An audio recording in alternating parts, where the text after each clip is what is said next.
rise up so early in the morn. Can't you hear the captain shout? It's time to blow your horn.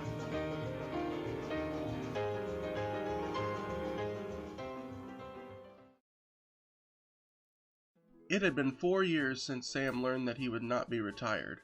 In that time, the last operational steam engines had gone, and all trains were now pulled by diesels, or by turbines. Some diesels greeted him politely. Many said nothing to him at all. A few said rude things to him, and the turbines were generally worse. Like Donovan had been years before, they were convinced that they were the strongest, fastest, and best engines on the railroad. Whenever he met one, Sam would try to ignore them. One day, he had to wait in a rail yard for a train to clear the line ahead.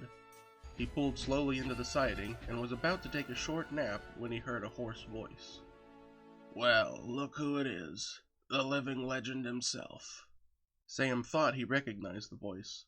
When he looked over at the next track, he saw Donovan himself among the freight cars. But he looked very different from the last time they had met. His paint was faded, and he was covered from cab to tender in soot and grime. And his voice, he sounded like he was sick. "Oh, hello, Donovan," Sam said cautiously. "Long time no see." "Yeah," grumbled the turbine engine. "I see they've been treating you well." Sam didn't know how to respond, but he didn't have to, as Donovan began to cough and sputter. "Are you all right?" Donovan looked down at the rails, then managed a light chuckle. "Wouldn't you know it, it turns out my system isn't as efficient as I always bragged. I'm kinda stuffed up." "Why don't you have them clean your engine out, or something?"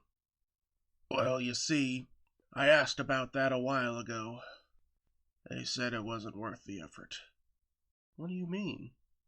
"As it turns out, the soot we produce fouls our systems. Lots of wear and tear. Not as high-tech as we thought, are we?"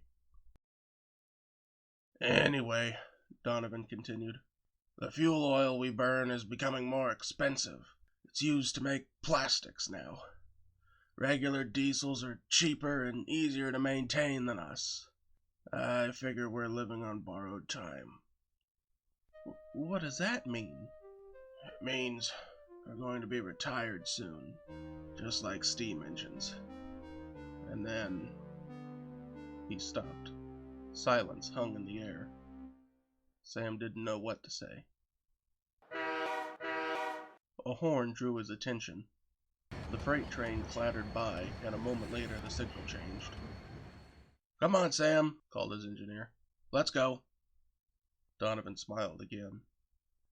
"Goodbye, Sam. Take care of yourself." "Yeah, you too." Sam puffed away, leaving Donovan to go back to his rest.